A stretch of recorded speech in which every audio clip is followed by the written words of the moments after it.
Hello everyone, welcome to my channel expiration physics classes. मैं गौरव कुमार सिंह एक बार फिर से आप लोगों का अपने इस चैनल पे स्वागत करता हूं। तो डियर स्टूडेंट्स, कल के वीडियो में हमने डिस्कशन किया था कि बड़ी दूरियों का मापन कैसे निकाला जाता है, और उस बड़ी दूरियों के मापन में हमने बताया था कि इसको हम 4 तरीके से ज्ञात करते हैं, जिसमें पहला हम लोगों ने डिस्कशन कल के वीडियो में किया था और उसका डेरिवेशन भी किया था कि ग्रह या तारे से पृथ्वी के बीच की दूरी, जहाँ से कैपिटल डी का मान हम लोगों ने काउंट किया था। आज जो होगा बड़ी दूरियों के मापन का सेकेंड पार्ट, और वह सेकेंड पार्ट हमारा है ग्रह का आयाम, या आयाम को हम क्या कहते हैं, आकार भी कह देते हैं, अथवा व्यास ज्ञात करना। तो इसमें जो टॉपिक है वह टॉपिक ये कह रहा है कि ग्रह का आयाम या आकार कैसे निकालते हैं, या फिर कह दिया जाएगा कि ग्रह का व्यास हम कैसे निकालते हैं। क्वेश्चन दोनों तरीके से आपका पूछ सकता है कि ग्रह का आकार या आयाम किसे कहते हैं, इसके सूत्र को निगमन करिए, या फिर कह सकता है कि ग्रह का व्यास क्या होता है, इसको निगमन कीजिए। तो इसमें एक छोटा सा टॉपिक फ्रेंड्स है जिसको हम कहते हैं कोणीय आयाम, या इसी कोणीय आयाम को हम एक दूसरी भाषा में जानते हैं जिसको हम कहते हैं कोणीय व्यास। क्या कहा जाता है, कोणीय व्यास, यानी कोणीय आयाम या कोणीय व्यास क्या होता है। तो स्टूडेंट्स, या कोणीय व्यास या कोणीय आयाम क्या है, तो इसको अब हम समझते हैं। एज एग्जांपल मैं आपको बता रहा हूं कि पृथ्वी से खड़े होकर अगर मैं चंद्रमा को देखता हूं, पृथ्वी से खड़े होकर अगर मैं चंद्रमा को देखता हूं, किससे, किस यंत्र से देखा जाता है, दूरदर्शी से। यानी पृथ्वी से खड़े होकर मैं दूरदर्शी के माध्यम से जब चंद्रमा को देखता हूं, तो उस चंद्रमा का जो इस दूरदर्शी में प्रतिबिंब बनता है, वह प्रतिबिंब हमको कैसा दिखता है, एक वृत्त की तरह दिखता है। यानी जब हम दूरदर्शी से चंद्रमा को पृथ्वी से देखते हैं तो उसका जो प्रतिबिंब दिखता है, वह प्रतिबिंब हमको कैसा दिखता है, एक वृत्त की आकार का दिखता है। तो अब अगर इसको हम फिगर पे आपको बताएं तो कैसे, देखिए अब कहते हैं कि पृथ्वी पर कोई पॉइंट हमारा है। अब उस पॉइंट को हम क्या मान लेते हैं, कैपिटल ए, और यह कैपिटल ए कहाँ पर है, हमारा अर्थ पे है। यानी ये कहाँ पे है स्टूडेंट्स, ये पृथ्वी है। क्लियर है, पृथ्वी पर एक पॉइंट हमारा ए है। जैसे पृथ्वी पर मैं खड़ा हूं और दूरदर्शी से चंद्रमा को देख रहा हूं, तो मैं एक बिंदु हो गया, उसी बिंदु को मैं क्या कह रहा हूं, ए कह रहा हूं। क्लियर है। अब जब मैं दूरदर्शी से इस चंद्रमा को देखता हूं, तो यह चंद्रमा का जो प्रतिबिंब दिखता है वह एक वृत्त के आकार का दिखता है। यानी एक वृत्त के आकार का मतलब क्या हो जाएगा, कुछ ऐसे आकार का हमको वो चंद्रमा का प्रतिबिंब उस दूरदर्शी में दिखाई देगा। तो अब यहाँ से अगर हम इसको मिला दें और इस पोजीशन से इसको मिला दें, तो इनके बीच में कुछ ना कुछ कोण बनेगा। यानी यहाँ पे हमारा कोई ना कोई कोण क्या करता है, बनता है। यानी जब हम चंद्रमा को देख रहे हैं तो चंद्रमा उसमें कैसा दिख रहा है, एक प्रतिबिंब का, तो वह प्रतिबिंब एक वृत्त के जैसा दिखता है, जिसके कारण उसका कुछ ना कुछ उस पॉइंट ए पर क्या बनता है, एंगल बनता है, कोण बनता है। और इस कोण को हम क्या कह दे रहे हैं, अल्फा। और यही जो अल्फा होता है डियर स्टूडेंट, इसी को क्या कहते हैं, कोणीय व्यास या कोणीय आयाम कहते हैं। इतनी बात हमारे समझ में आ गई होगी। अब जैसे कि कल हमने जब बताया था, तो अब चूंकि यह एक वृत्त के जैसा दिखता है, तो अब इसका एक अपना कुछ न कुछ क्या होगा, व्यास होगा। तो अब मान लेते हैं इस वृत्त का जो व्यास होगा, उस व्यास को मैं क्या मान ले रहा हूँ, स्मॉल बी मान ले रहा हूँ। कि उस ग्रह का जो व्यास है वह व्यास कितना है, स्मॉल बी है। और उसके दोनों बिंदुओं से, यानी अगर इस बिंदु को हम क्या मान लें, पी, और इस बिंदु को क्या मान लें, क्यू मान लें, तो इस पी से ए के बीच का जो डिस्टेंस माना जाए उसको क्या मान लिया जाए, कैपिटल डी मान लिया जाए। और जो ए से इस क्यू के बीच का दूरी है इसको भी क्या मान लिया जाए, कैपिटल डी मान लिया जाए।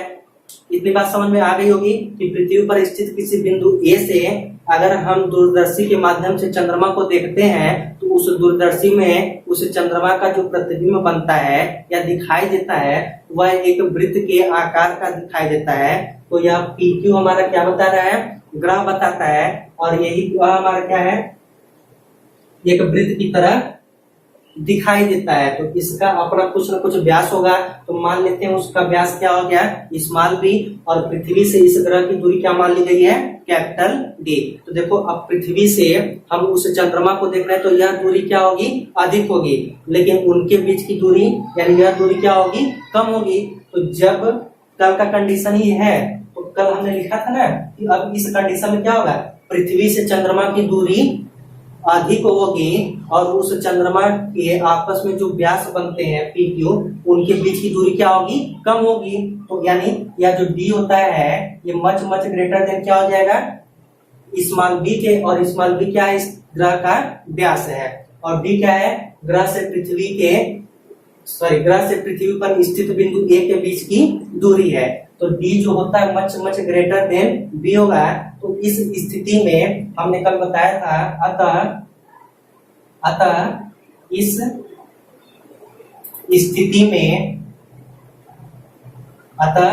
स्थिति में इनके बीच का जो यह कोण है, जिसको हम क्या कहते हैं, कोणीय आयाम या कोणीय व्यास, ये भी क्या होगा, अत्यंत छोटा होगा। तो इस स्थिति में अल्फा भी अत्यंत सूक्ष्म होगा। हमारी बात इतनी समझ में आ गई होगी कि पृथ्वी से ग्रह के बीच की दूरी काफी अधिक है और इस ग्रह के व्यास की दूरी क्या है, इस दूरी की अपेक्षा बहुत कम है। तब हम कह सकते हैं कि जो D है much much greater than B।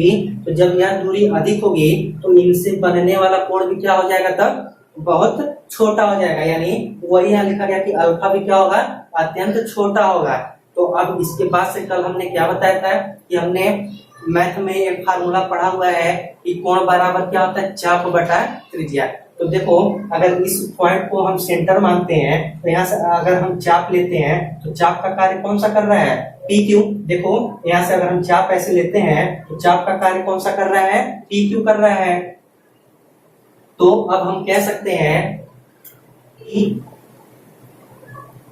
ग्रह का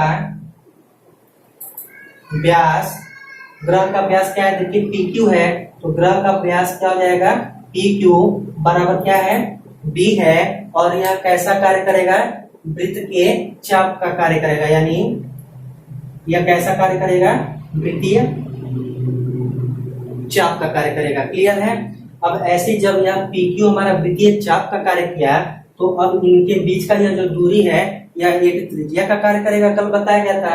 तो अब यहाँ पर लिखा जाएगा, देखिए क्या है, पृथ्वी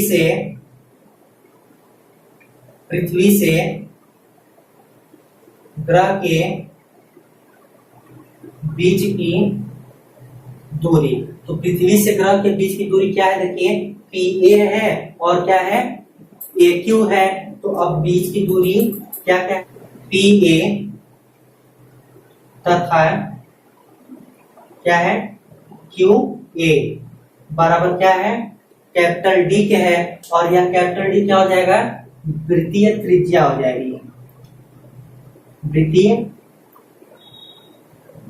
त्रिज्या हो जाएगी। क्लियर हो रहा है। अगर यहाँ से इस बिंदु को माने एक चाप लिए तो PQ क्या कार्य किया, चाप का, और इनके बीच की दूरी क्या कार्य कर देगा, वृत्त की त्रिज्या का कार्य कर देगा। तो वही यहाँ लिखा गया PA और QA क्या है, बराबर कैपिटल D के है, जो वृत्तीय त्रिज्या का कार्य करता है। अब इसके बाद से हम फार्मूला लगा देंगे कि कोण बराबर क्या होता है, चाप बटा त्रिज्या के। तो देखिए अब हम यहाँ करते हैं, तो वी नो डेट, अब हम जानते हैं कि कोण बराबर क्या होता है, चाप बटा त्रिज्या के होता है। तो कोण देखो स्टूडेंट्स क्या माना गया है, यहाँ पे अल्फा माना गया है। तो अब यहाँ कोण की जगह हम क्या लिख देंगे, अल्फा इज इक्वल टू, अब चाप देखो क्या है, चाप को क्या कहा गया, देखो वृत्तीय चाप हमारा क्या है, PQ है। तो यहाँ पे हम लिख देंगे PQ अपन त्रिज्या देखिए क्या है, PA और QA है, यहाँ लिख देंगे पी ए बराबर क्या हो जाएगा क्यू ए, क्योंकि दोनों के बीच का डिस्टेंस क्या है बराबर है। तो अब यहाँ से हमारा फार्मूला निकलेगा अल्फा बराबर, देखो पी क्यू किसके बराबर है बी के बराबर है, तो बी लिख दिया गया अपान पी ए बराबर क्यू है किसके बराबर है डी के बराबर है, तो अपान क्या हो गया डी हो गया। अगर कहता है कि उस ग्रह का कोणीय व्यास या कोणीय आयाम क्या होगा, तो अल्फा बराबर कितना निकल के आ जाएगा स्मॉल बी अपान कैपिटल डी के। अब चूंकि निकालना क्या था हमको कि ग्रह का आयाम आकार या व्यास ज्ञात करना, तो अब देखो इस ग्रह का व्यास क्या है पी क्यू है और पी क्यू का डिस्टेंस कितना माना गया है बी, यानी हमको बी का मान पूछा गया है। तो अब इस फार्मूले से अगर हम बी का मान निकालें, यहाँ से बी बराबर क्या हो जाएगा अल्फा इंटू कैपिटल डी, जो हमारा क्या बताएगा उस ग्रह का व्यास या उस ग्रह का आयाम या आकार बताएगा। तो हमको इस पार्ट में यही प्रूव करना था कि उस ग्रह का आयाम या आकार या उस ग्रह का व्यास कितना होगा। तो यहाँ से देखिए कोणीय आयाम या कोणीय व्यास भी निकाल दिया गया है और उसके बाद से उस ग्रह के व्यास का भी मान यहाँ से निकाला गया है। तो अब इतनी बात हमारी आप लोगों को क्लियर हो गई होगी कि कैसे ये निकाला जाता है। तो अगर इस स्टेप में कहीं से कोई दिक्कत होगा तो आप कमेंट करके जरूर पूछिएगा। क्लियर है फ्रेंड्स? तो अब जो है इसके बाद से हम इसके तीसरे पार्ट की बात करते हैं। तो तीसरा पार्ट आपको बताया गया था कि प्रतिध्वनि विधि या उसी को कहा गया था परावर्तन विधि, प्रतिध्वनि विधि या परावर्तन विधि। तो अब इसको हम इरेज करते हैं और इसका नोट्स आपको इस वीडियो के डिस्क्रिप्शन बॉक्स में मिल जाएगा। आप वहां से लिंक ओपन करके आप पीडीएफ डाउनलोड करके अपना नोट्स बना सकते हैं। तीसरा पार्ट हमारा प्रतिध्वनि विधि, प्रतिध्वनि विधि या परावर्तन विधि। प्रतिध्वनि विधि या क्या कहते हैं परावर्तन विधि कहते हैं। तो अब इसका मतलब क्या है, यानी डिफिनेशन कैसे दे लोगे आप, किसी बड़े आकार की वस्तु से टकराकर वापस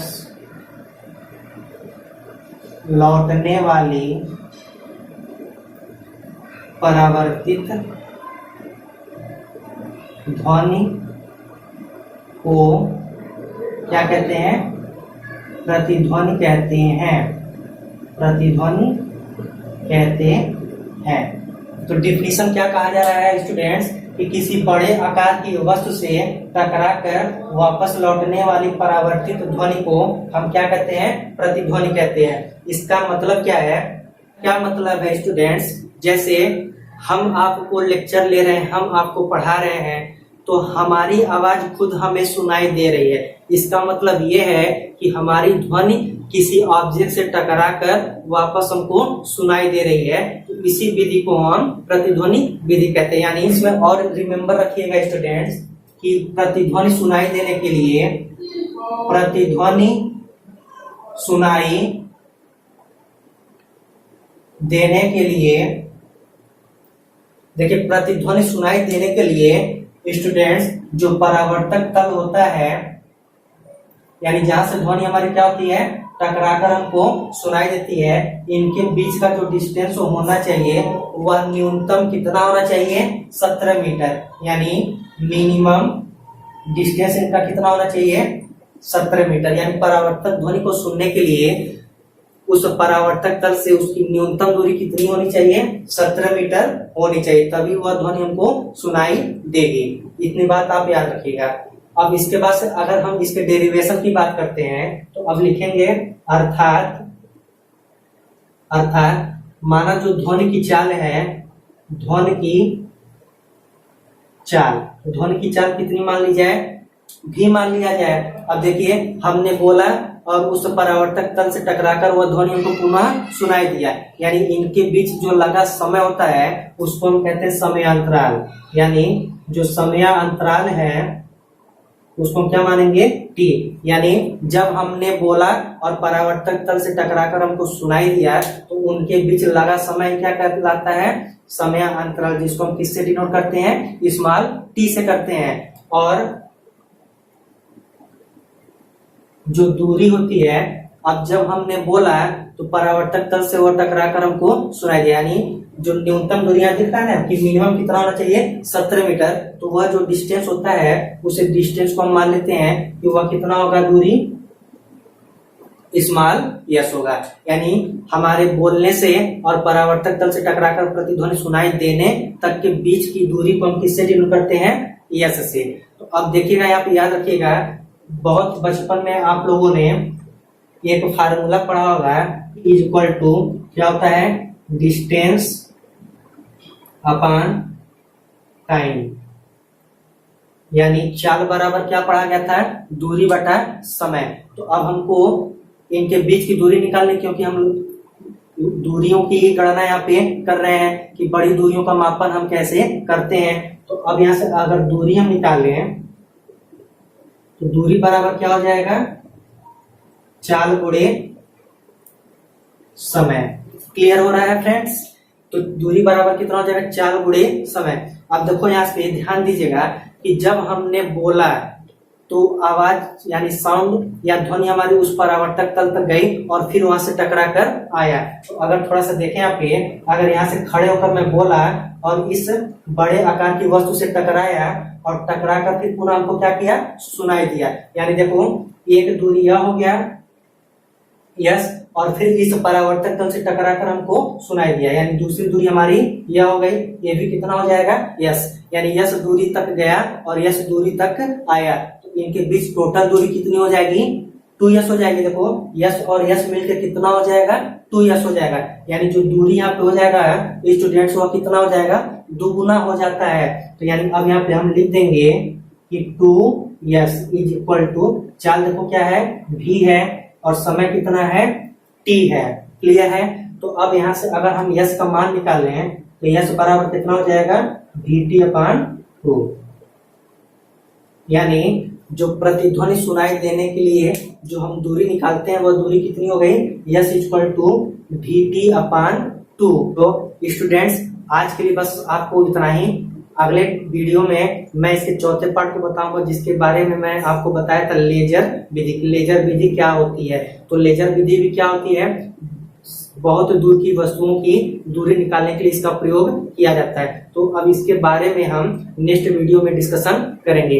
इतनी वीडियो में या इतने नोट्स में अगर कहीं से आपको किसी भी प्रकार की प्रॉब्लम होगी तो आप कमेंट करके जरूर पूछिएगा, आपकी मदद की जाएगी। और स्टूडेंट्स, अगर हमारी वीडियो और नोट्स आपको अच्छी लगती हो तो हमारे चैनल को अधिक से अधिक शेयर करिए, और इतना शेयर करिए कि जो भी बच्चे इस महामारी में पढ़ाई नहीं कर पा रहे होंगे कॉलेज न जाने के अभाव में, उनके पास भी यह नोट्स वीडियो पहुंचे, ताकि वो भी अपनी पढ़ाई अच्छे से करें। तो आपसे यही मेरा रिक्वेस्ट है कि अधिक से अधिक शेयर करिए, सब्सक्राइब करिए, लाइक करिए, और सब्सक्राइब के बाद आप लोग बेल आइकन को जरूर प्रेस करिएगा, जिससे आपको हर वीडियो की लेटेस्ट नोटिफिकेशन मिलती रहेगी।